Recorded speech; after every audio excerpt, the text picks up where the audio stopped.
자, 이 육군 사관학교에는요, 광복군, 독립군 영웅 5인의 흉상이 설치가 돼 있습니다. 김좌진, 홍범도, 지청천, 이범석 장군, 그리고 신흥무관학교 설립자 이회영 선생까지 해서 5인의 흉상이 설립이 돼 있는데요. 그런데 국방부가 이 흉상을 철거하고 다른 곳으로 이전하겠다고 밝히면서 갑론을박 논란이 일고 있습니다. 이번 앵커의 팩에서 이 얘기 좀 해보겠습니다. 허지원 변호사, 국방부에서는 왜 갑자기 이 흉상들을 이전을 하려고 하는 걸까요? 일단 국방부에서 얘기하기로는 흉상 주인공들의 이력 중에 다소 문제되는 부분이 있어서 육사에서 이분들을 기리기에 적절하지 않아서 철거한 뒤에 이전을 하겠다라고 얘기를 하고 있는데요. 한편에서는 이게 이전 정부의 흔적 지우기가 아니냐는 얘기가 나오면서 논란이 되고 있는 겁니다. 근데 그중에서도 특히 지금 홍범도 장군 얘기가 참 많이 나와요. 그렇습니다. 이종석 국방부 장관이 지난 25일 국회 상임위에 출석해서 딱 그 얘기를 했습니다. 북한을 대상으로 전쟁 억제를 하고 전시에 이기기 위해 필요한 인력을 양성하는 곳이 육사인데 네. 여기에 공산주의 경력이 있는 사람을 흉상으로 만들어서 기려야 하느냐 이게 문제다라고 얘기를 한 건데요. 홍범도 장군이 공산주의 경력이 있나 보죠? 홍범도 장군이 블라디보스톡에서 활동하던 1927년에 소련 공산당이죠. 이 볼셰비키당에 가입한 이력이 있습니다. 이 부분을 바로 문제를 삼은 건데요.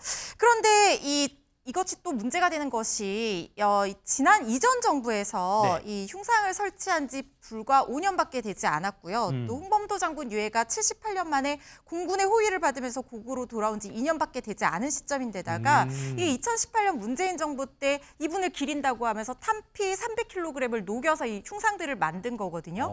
불과 지금 시간이 얼마 지나지도 않은데 정권이 바뀌어서 어차피 이 분의 이력은 그때도 볼셰비키당에 가입한 전력이 있었음 일진데 그렇겠죠? 지금 갑자기 이게 평가가 달라진다는 것에 대해서 그 배경에 대해서 좀 의문을 제기하는 목소리가 나오는 건데요. 네. 이 공산당 이력이 있다는 것이 철거의 이유가 좀 납득하기가 어렵다, 설득력이 떨어진다 이런 얘기가 나오는 이유도요. 홍범도 장군은 이미 해방 전에 사망한 사람입니다. 네. 그리고 2차 대전 당시 러시아도 승전국이었거든요. 일본과는 대척점에 있는 그런 그렇죠. 상황인데다가 당시 시대적 상황에 따라서 독립운동하던 사람들도 공산당에 많이 가입을 했었습니다.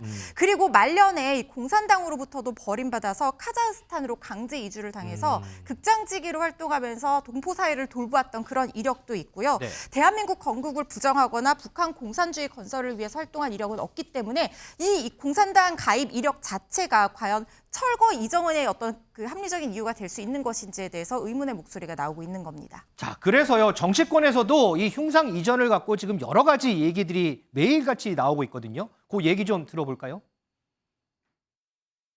육군사관학교에서 홍범도 장군의 흉상을 철거하려는 국군의 정체성을 부정하는 참담한 일이 벌어졌습니다.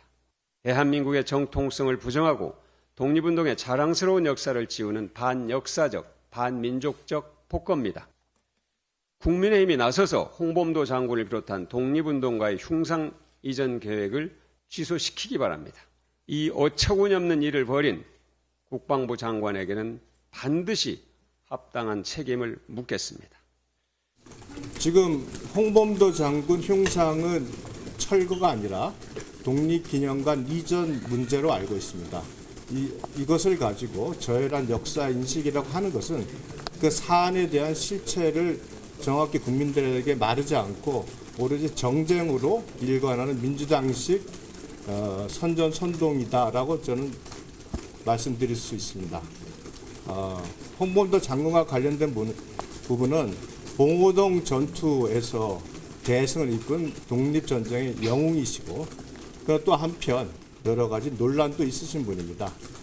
국방부에서 육군사관학교와 함께 국민적 여론을 감안해서 합리적이고 올바른 결정을 할 것으로 기대합니다. 김준일 에디터, 문재인 전 대통령도 이번 논란에 대해서 깊은 우려를 표한다 이런 입장을 냈더라고요. 네. 그러니까 대한민국의 뿌리가 임시정부에 있듯이 우리 국군의 뿌리도 이제 독립군에 있다 이렇게 얘기를 한 거고요. 이게 이제 문재인 정부 때 이게 흉상이 설치가 된 거였거든요. 맞아요. 네. 그러니까 2017년 12월에 세미나가 열려요. 이제 그래서 우리나라 군대는 정신적으로 이제 독립군을 계승한다 이런 세미나가 열린 다음에 근데 이제 그 이후에 흉상이 세워진 겁니다. 그래서 이거를 저는 바라보면서 그냥 국민적인 뭐 이게 역사 내전을 지금 윤석열 정부가 벌이겠다라고 저는 지금 읽히는데 역사 내전. 예. 그러니까 뭐 예전부터 뭐 이런 류의 이제 역사 내전이 있었죠. 근데 이게 국민의 눈높이 상식에서 맞는 거냐 이런 말씀을 좀 안 드릴 수가 없어요. 그러니까 쉽게 얘기를 하면은 이런 겁니다. 그러니까 그 당시 아까 전에 그 이제 허준 변호사가 얘기를 했지만은 이때 홍범도 장군이 있을 때는 미국하고 소련이 동맹이었어요. 맞아요. 예. 2차 세계전쟁. 예, 2차 그러니까 반파시즘에 맞서가지고 연합군을 이뤘던 거예요. 그리고 그때 만주나 연해주에서 활동했던 사람은 중국 공산당 아니면은 그 소련 공산당의 지원을 안 받을 수가 없었습니다. 뭐 맨손으로 막대기 들고 그러면 합니까? 그러니까 그런 지원을 받기 위해서 했던 것이고, 근데 이거를 이제 다 싸잡아서 지금의 기준으로 이렇게 하면 안 된다라는 거죠. 무엇보다도 제가 최근에 봤던 영화 오펜하이머에 보면은 네. 거기에서 이제 과거에 그 뭐 공산당하고 친했던 이래 가지고 원자폭탄의 아버지 오펜하이머의 보안 취득권을 완전히 뺏어버렸는데 작년에 12월에 2020년 12월에 미국에서 이거는 잘못된 판단이었다. 그의 애국심에 대해서 우리가 미안하다고 생각하고 잘못 판단했다라고 합니다. 그러니까 역사를 통합으로 해야 되는 거고 이거를 그러니까 오히려 우리나라가 정통성이 있으니까 더 넓게 포용을 해야 되는 건데 더 지금 좁혀가지고 이런 식으로 가면은 굉장히 문제가 발생하는 거죠. 이 홍범도 장군 이력을 보니까요. 뭐 조금 전에 뭐 정권이 바뀔 때마다 뭐 이런 얘기가 나왔었는데 박정희 정부에서 조금 전에 고 하나 다시 바꿔주세요. 박정희 정부에서 홍범도 장군에게 건국 훈장을 추서를 했었습니다. 그리고 박근혜 정부에서는 해군 잠수함이 건조가 됐는데 그때 홍범도함이라고 지명을 했고요. 문재인 정부에서는 건국 훈장 대한민국장을 수여를 했고 윤석열 정부에서 이제 육사 내의 홍범도 장군 흉상 철거해서 이전하는 이런 검토. 각 정부마다 홍범도 장군과 관련해서 여러 가지 이슈들이 좀 있었습니다. 게다가 지금 국방부 안에도 홍범도 장군 흉상이 있는데 이거 또 철거한다 그러고 박근혜 정부 때 지명했던 홍범도함, 이 해군 잠수함 홍범도함 이름도 좀 바꾸는 걸 검토해보았다 또 이런 말도 나오더라고요 지금. 저는 이렇게 생각을 합니다. 제가 저번에 시청자 여러분께 분명히 저도 그런 말씀을 올렸는데 국방부가 생각해야 될 우리나라의 안보관과 외교부가 생각해야 될 안보관과 통일부가 생각해야 될 안보관이 달라요. 국방부는 제1의 주적은 북한이잖아요.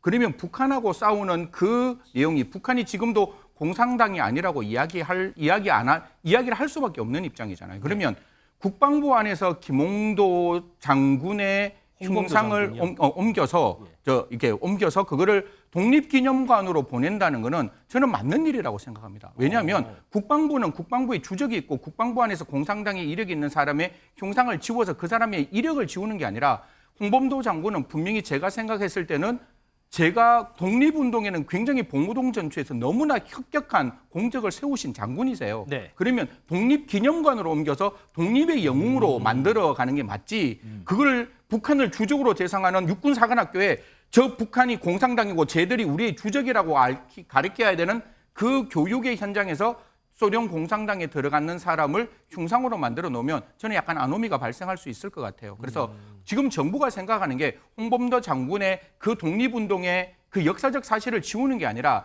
장소가 부적절하니 그 국방부에서 그 육군사관학교에서 독립기념관으로 옮겨서 이분의 장군의 모습을 더더욱 기리자라고 생각할 수 있는 부분이잖아요. 그래서 역사의 인식을 어디에 초점을 두고 지금 국방부가 무엇을 지향하고 있는 곳인지를 생각한다면 이해 못할 바는 아니다라는 말씀 드리겠습니다. 또 이런 또 의견도 있을 수가 있네요.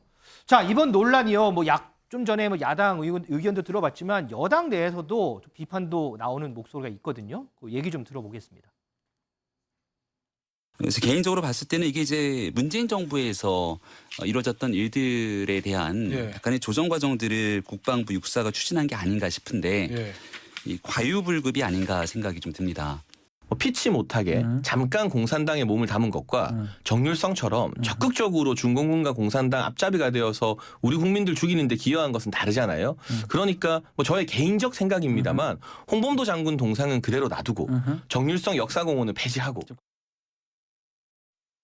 의견 다 들어봤으니까 이번엔 이종근 실장 의견도 한번 들어봐야 되죠. 조금 전에 얘기 들었지만 김병민 최고위원 같은 경우는 과유불급이라는 표현도 쓰고 여기 보면 홍준표 대구시장도 이거 오버해도 너무 오버하는 거다 이런 비판도 있거든요. 네, 여당 내 목소리 많습니다. 그런데 우리가 지금 항일 운동을 하셨던 독립 운동가 중에 이렇게 북한이나 소련이나 중국에 귀의하거나 거기에 입당한 사람들의 그 역사에 대해서 사실 우리는 잘 몰라요. 무지합니다. 일반인들은. 그런데 자, 홍범도 장군이 우리나라 왔을 때 그 홍범도 장군의 이력과 관련해서 논란이 한번 있었어요. 그게 바로 역사에 있는 자유시 참변입니다. 1921년에 스보보든이라는 도시가 원래 러시아어로 자유라는 뜻인데 이 도시가 왜 유명해졌냐면 우리한테 당시에 봉오동 전투 때문에 일본이 그 우리 독립군들을 굉장히 탄압합니다. 만주에서. 그래서 그 독립군들이 홍범도 장군, 이범석 장군, 김자진 장군의 독립군들이 전부 다 이 자유시에 몰려들어요. 그런데 어떤 일이 벌어졌냐면 당시에 이 자유시에 백군, 그러니까 맨셰비키 쪽에 있는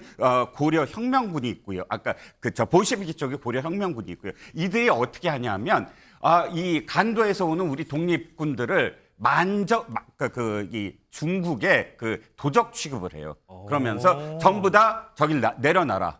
그러니까 무기 다 반환해라. 무장해제. 그때 무장해제 못하겠다라고 한 그런 그 대한의용군을 죽여버립니다. 얼만큼 죽이냐면 수백 명이 죽고요. 거기서 수백 명이 또 완전히 또 이 유영을 갑니다. 그때 홍범도 장군이 어느 편에 섰냐면 고려 혁명군 편에 서서 바로 재판에 담당하는 한 사람으로 재판위원으로 들어갑니다.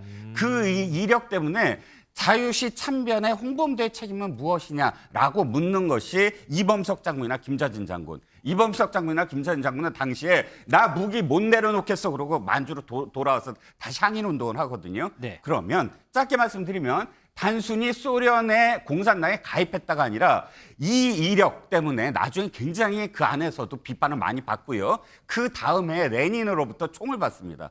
권총을 받아서 끝날 때까지 그 카자흐스탄에서 여정을 마칠 때까지 그걸 자랑스럽게 생각을 해요. 그런데 돌이켜보면 이 역사에 다 논문으로 나온 얘기입니다.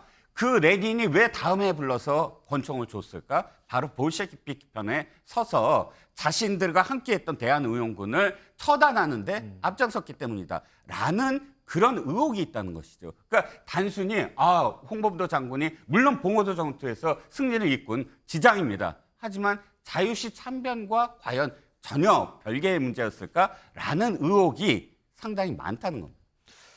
자, 지금 저희 패널 네 분 얘기를 쭉 들으셨지만 어쨌든 소련 공산당에 가입했던 이력, 이런 이력 때문에 부적절하다.